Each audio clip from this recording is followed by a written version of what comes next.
Palitas. Distribuição Sinapse.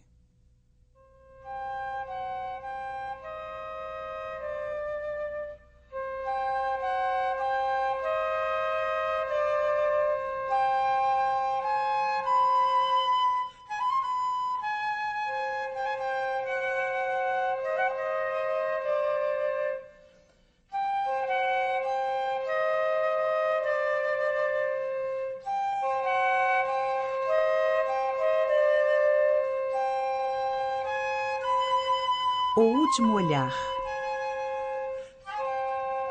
A Europeia, Retrato do Fayum, 117-138. Museu do Louvre, Paris.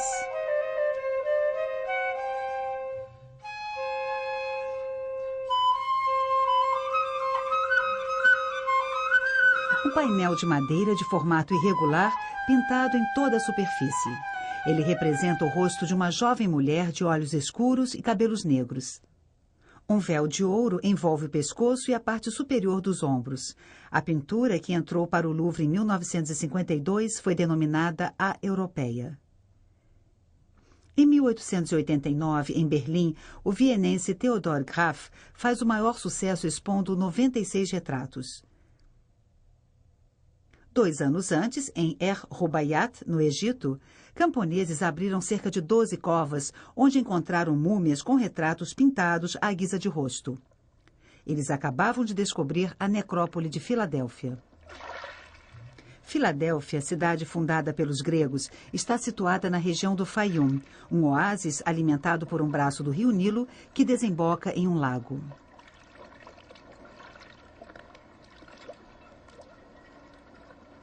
Na mesma época, o britânico William Flinders Petrie faz escavações perto da pirâmide de Hawara e encontra a necrópole da antiga cidade de Arsinoe.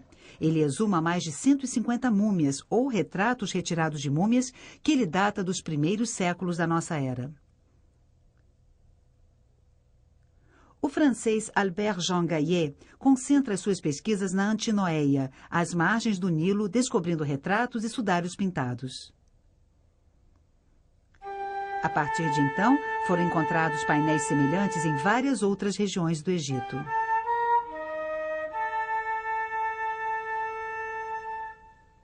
Junto com eles, vários outros objetos, joias, vasos, amuletos, figuras de argila mostrando deuses, animais, músicos, uma coleção de pequenos brinquedos perto de múmias de crianças e até material de pintura.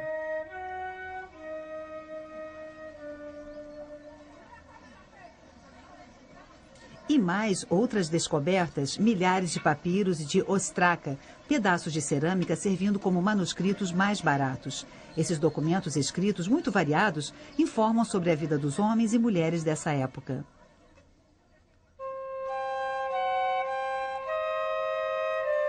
Quem era a Europeia? Quando ela viveu? Por que este retrato?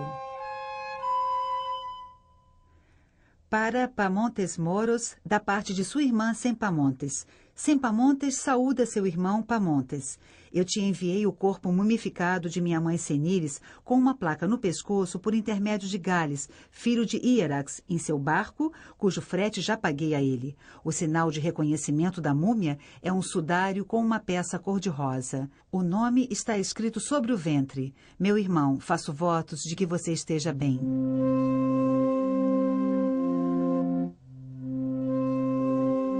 Sobre os sarcófagos dos tempos faraônicos, o rosto do defunto só aparecia de forma bem estilizada. Uma nova forma de apresentar os mortos nasce no início do século I. As técnicas para embalsamar, praticadas e aperfeiçoadas há 3.000 anos, se conservaram. Às vezes, porém, a múmia é envolta em uma mortalha sobre a qual se pinta um rosto. Ou então é feita uma abertura na cartonagem ou nas faixas que permite inserir uma máscara, um plastrão ou um retrato pintado. Mais de 60 dias de preparação do corpo, centenas de metros de faixas. O embalsamamento custava muito caro, por isso era reservado aos mais ricos. As múmias preparadas pelos embalsamadores eram entregues à família com etiquetas trazendo o nome do morto e, muitas vezes, com inscrições sobre as próprias faixas. Como nas estelas encontradas perto das sepulturas, a maioria das inscrições está em grego. Boa sorte, Eudémone. Artemídore, boa sorte.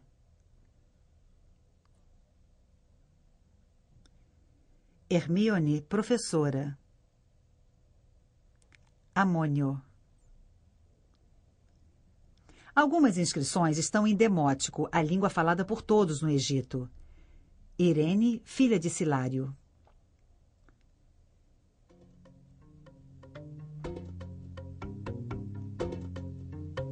Desde a conquista do Egito por Alexandre no ano 332 a.C., numerosos colonos vindos de todo o mundo helênico haviam se aliado às famílias egípcias. Eles mantiveram a sua cultura e construíram cidades confortáveis, seguindo modelos clássicos, Assínoe, Filadélfia. O suicídio de Cleópatra e a vitória de Roma em 30 a.C. põem fim à dinastia grega. O Egito torna-se uma província romana, que vive das cheias do Nilo e exporta para Roma trigo, linho, azeitonas, óleo ou papiros.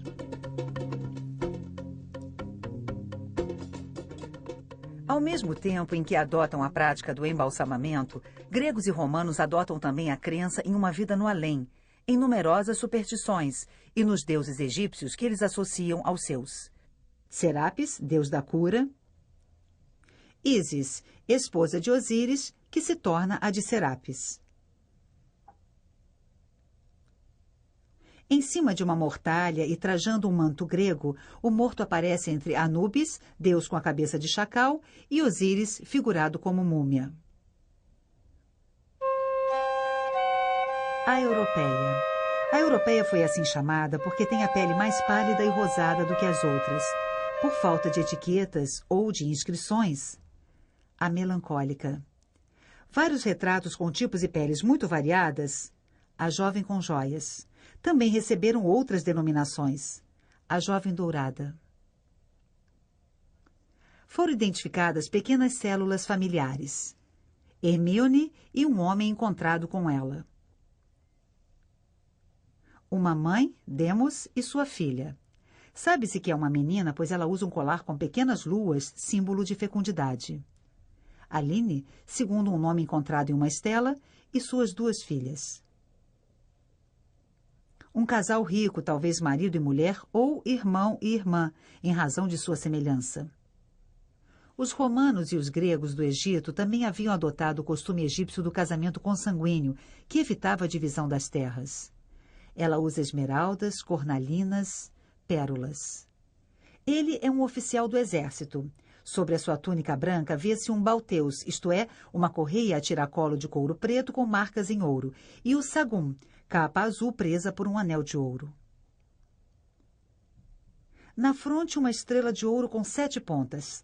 Trata-se de um grande sacerdote do culto de Serapis. Este, representado com os ombros nus, talvez seja um atleta ou, quem sabe, um personagem heroizado.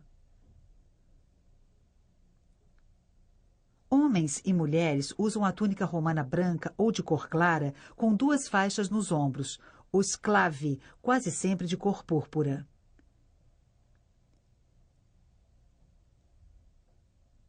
Às vezes, as mulheres usam também o pallium, um grande manto que passa sobre os ombros, por baixo do braço e cruza sobre o peito. A vestimenta da europeia une o amarelo vivo à cor púrpura. Ela usa várias joias muito ricas, mas sua datação não é muito fácil. Poderiam ser joias antigas passadas de mãe para filha.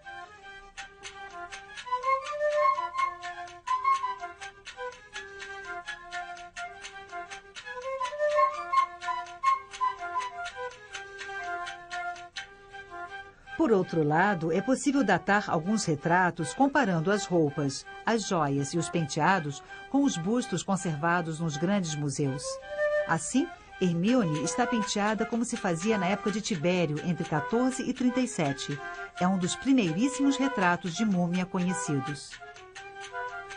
Artemídore está penteado à moda da época de Trajano, entre 98 e 117. A europeia dataria do reino de Adriano, entre 117 e 138. O sacerdote de Serapis seria da geração seguinte. Amônio segue a linha usada pelo imperador Geta no início do século III.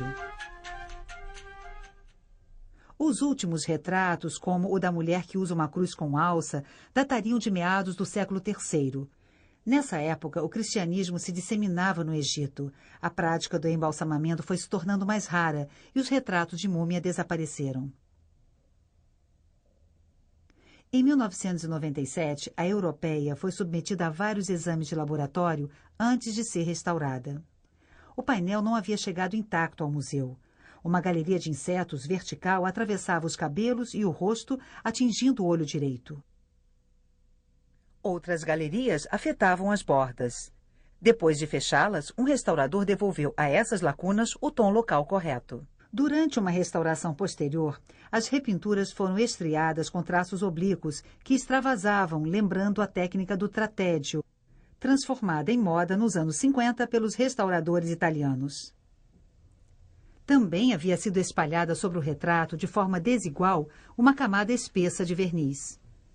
O verniz oxidado foi eliminado, revelando a sutileza da técnica e a acuidade dos relevos da camada pictórica. Os antigos preenchimentos das bordas que se haviam retraído e dissociado da madeira foram eliminados. Hoje, o que se busca é a verdade arqueológica. Após serem eliminadas as pequenas estrias, as restaurações do rosto foram conservadas. Sua tonalidade foi conseguida com o auxílio de alguns pontos de pigmentos puros, unidos por uma resina estável e reversível. O retrato foi pintado sobre uma única prancha de madeira no fio vertical. Altura, 42,5 centímetros. Largura, na parte inferior, 24 centímetros. Na parte superior, 17 centímetros. Espessura, de 1,2 a 1,6 centímetros. Trata-se provavelmente de figueira sicômoro, abundante na região do Faium. A madeira era muito rara no Egito. Outras essências deviam ser importadas e, na maioria das vezes, os retratos eram pintados sobre finas folhas de madeira, com apenas 2 milímetros de espessura. Muitos desses retratos se desintegraram. As mortalhas e alguns retratos são pintados à têmpera. Mas a maioria dos painéis foi produzida através de uma outra técnica. O da europeia foi inicialmente recoberto de finos pigmentos negros orgânicos, talvez a fuligem, misturada provavelmente a uma cola de pele. Essa preparação aparece nitidamente no alto à esquerda. A principal liga dos pigmentos é a cera de abelha. A técnica de pintura, chamada encáustica, do grego enkaien, queimar, assumiu, acredita-se, duas formas. A primeira consistia em utilizar a cera quente misturada aos pigmentos e a diversos produtos secantes. A mistura devia ser espalhada rapidamente e modelada com uma ferramenta metálica aquecida, o cauterium, ou cautério. A segunda forma utilizaria cera fervida com água do mar e saponificada pela adição do nitro. A matéria obtida era mais maleável e podia ser espalhada com a ajuda do penicillum, o pincel. Uma haste de madeira com as fibras esmagadas ou mastigadas, formando penachos na extremidade, como aquelas que foram encontradas nas sepulturas das épocas faraônicas. O retrato da europeia revela estas duas formas de trabalhar a cera. O fundo cinza que circunda o rosto e as dobras das vestimentas foi pintado com pincéis de fibras rígidas, cujas marcas são bem visíveis em vários pontos. Os cabelos foram trabalhados com um pincel mais estreito, com pinceladas pretas em torno da testa para produzir o efeito das mechas de cabelo puxadas para trás. Pincéis finos e macios permitiram modelar o enfeite do cabelo e as pérolas dos brincos. O rosto, por sua vez, foi modelado com o cautério. Pequenas pinceladas lado a lado, ressaltadas por uma iluminação rasante, fundem entre si as cores sutis da pele. Nesta camada foram identificados 3 corantes vermelhos: hematita, ocre vermelho e um corante orgânico, provavelmente a garança. E 3 corantes amarelos: óxido de ferro, ocre amarelo e um sulfato de ferro. Apenas estes pigmentos, misturados ao branco de cerusa e ao preto de carbono, permitiram modular o aumento de luminosidade nas maçãs do rosto e na fronte, as sombras do nariz e da boca, as sombras rosadas do queixo e da face esquerda, a cor arroxeada das pálpebras e das olheiras. A camada também foi gravada por meio de uma espécie de punção, o cestrum. Os cílios são sugeridos por pequenos riscos na cera rosa, revelando o negro da preparação subjacente. Técnica que Rembrandt utilizaria em vários autorretratos. Volta ao pincel macio para alguns traços que completam a ilusão. Pequena pincelada para a ponta brilhante do nariz, brilho úmido acima do lábio superior e sobre a parte carnuda do inferior, reflexo em torno da parte de baixo da pupila, ponto branco no alto da pupila. Fusão das pinceladas, relevos e reflexos dão ao rosto a qualidade plástica e a vivacidade dos tons da pele. O conjunto do retrato, composto a partir de apenas alguns pigmentos e uma única pincelada verde na joia do peito, apresenta uma rica paleta cromática.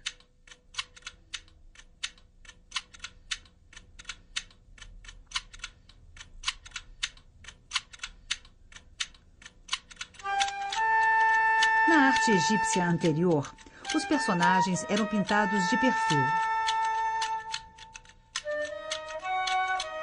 Os rostos de Fayum são todos vistos de frente. A posição completamente frontal não é a mais graciosa de todas. É difícil representar o nariz, a expressão dos olhos perde em personalidade, o rosto parece simétrico demais. Os pintores acabam então adotando uma posição deslocada, ombros em 3/4 e o rosto um pouco virado.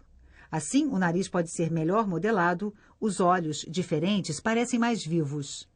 Às vezes, a cabeça um pouco abaixada dá ainda mais força à expressão. Os egípcios davam muita importância aos olhos. Há o mesmo fascínio entre os gregos e os romanos do Egito.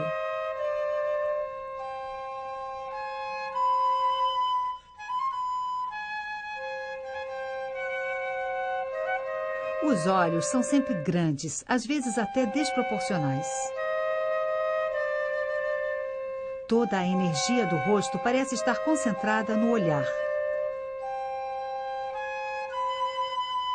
Em geral, o olhar é dirigido ao espectador, mas há exceções, entre elas a europeia.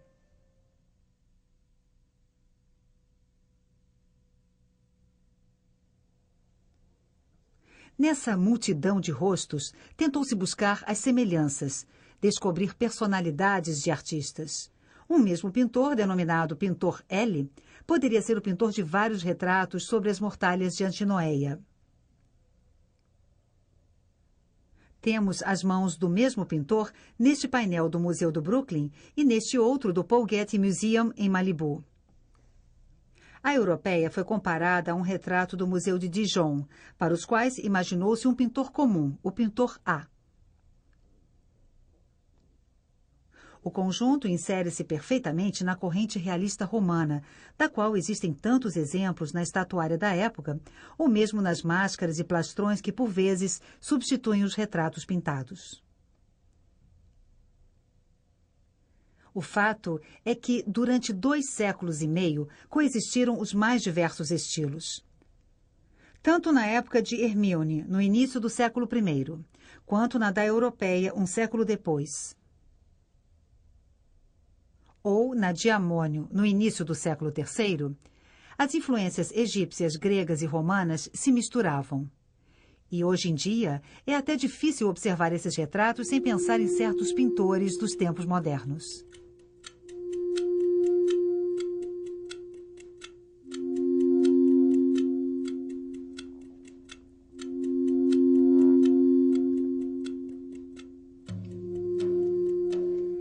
Tamanha variedade pode ter origens históricas. Os escritores gregos ou romanos narraram lendas e histórias sobre centenas de pintores conhecidos. Também descreveram quadros célebres pintados sobre madeira, tela ou parede. Sombreamentos, perspectivas, ilusão realista, colorido, verdade no retrato, tudo parecia já ter sido inventado. Mas só subsistiram mosaicos e algumas pinturas murais, como as de Roma e as de Pompeia. Os rostos de Pompeia apresentam grandes analogias com seus contemporâneos, os retratos romanos do Egito.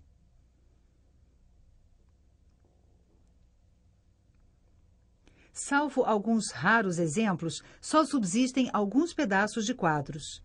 Os painéis de múmias seriam, pois, atualmente, as únicas testemunhas da pintura móvel da antiguidade, preservados, como os corpos embalsamados, pelo clima excepcionalmente seco do Egito e pelo fato de estarem enterrados na areia.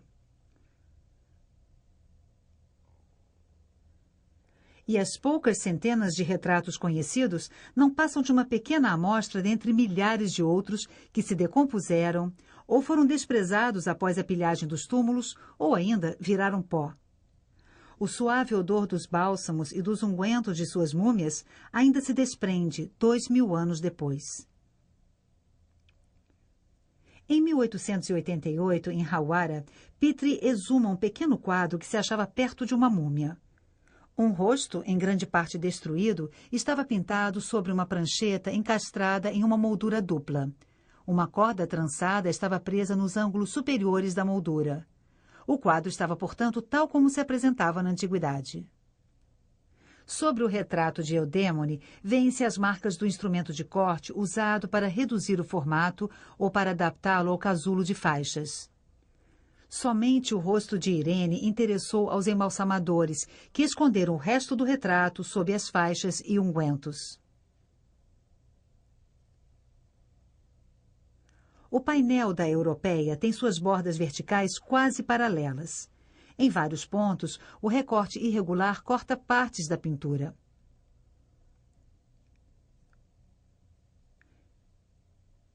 Ele também foi retalhado para ser colocado em uma múmia, como provam no reverso os restos de cola e os fragmentos de mortalha ainda colados. Um elemento ainda causa estranheza: o plastrão dourado. Ele é composto de pequenas folhas retangulares bem finas de uma liga de ouro e de prata. É frequente o uso do ouro. Ele é cortado em folhas de murta e colocado sobre os cabelos ou simulando joias e partes do rosto.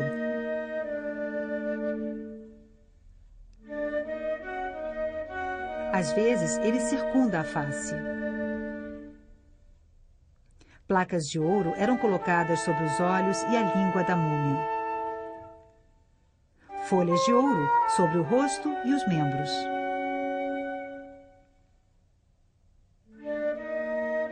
Este metal, usado para se defender contra a corrupção, tinha uma função mágica protetora.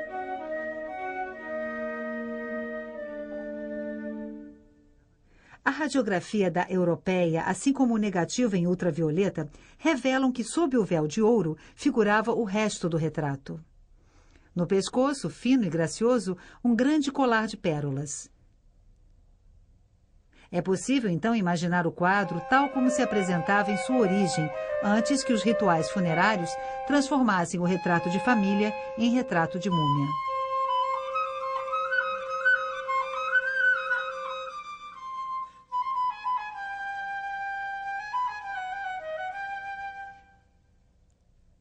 Eudémone, uma das múmias do Louvre, tem o rosto de uma mulher bem jovem com aparência aborrecida. Ela foi radiografada. Os médicos atribuem os ossos a uma mulher de cerca de 40 anos.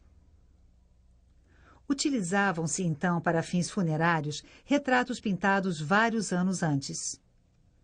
Exceção para os bebês ou crianças mortas antes da idade de serem representadas.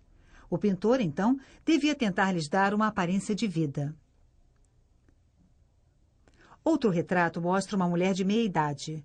A radiografia prova que, num primeiro momento, o rosto era de uma mulher muito idosa, com queixo caído, fronte desguarnecida, traços sulcados.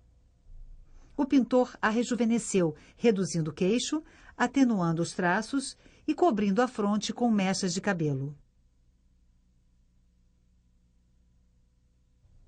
Outro fator de estranheza. Petrie, em Hawara, encontrou juntas, porém sem vestígio de abertura do túmulo, as múmias de várias gerações de uma mesma família.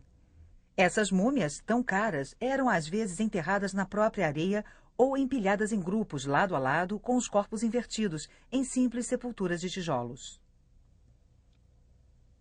Ele observou ainda que várias cartonagens ou faixas estavam gastas, sobretudo do lado dos pés, com marcas de golpes, sinais de ataque pela água ou por camundongos e algumas inscrições feitas por crianças. Os romanos na Itália conservavam em um cômodo especial os retratos pintados e os bustos de mármore ou cera de seus antepassados a quem eles cultuavam. Assim, pensou Petrie, não teriam os romanos e os gregos do Egito feito o mesmo e conservado suas múmias de família alinhadas em pé no átrio da casa? Antigos testemunhos dão conta de que as múmias eram por vezes expostas durante os banquetes. Um dia, o ritual egípcio e principalmente a falta de lugar levavam um herdeiro a dar uma última sepultura às suas múmias de família. Para ganhar espaço dentro de casa, ele mandava enterrar todo o grupo ao mesmo tempo. Esses homens e mulheres nunca estão sorrindo, estão sempre sérios. Na janela de sua múmia são observadores melancólicos. No momento em que sua imagem foi feita, eles estavam na plenitude da idade. Para posar, colocaram suas melhores roupas e suas joias. Mas sabiam perfeitamente qual seria o uso futuro de seu retrato. Sabiam que sua imagem ficaria exposta sem pudor durante anos diante dos vivos. Talvez esses retratos já fossem chamados de retratos de morte ou retratos de múmia. É possível que a própria sessão de pose já marcasse uma etapa importante da vida. Seu olhar reveste-se então de uma necessária solenidade, de uma seriedade ritual. Eles estão olhando para além da morte. A única coisa de que nem suspeitam é que sua imagem ainda terá direito a uma outra vida. Que este olhar vindo de tão longe ressurgirá um dia das areias para chegar a vários outros destinatários. E por um dispositivo ainda mais sábio do que o de embalsamar, talvez de essência igualmente religiosa, o Museu Moderno.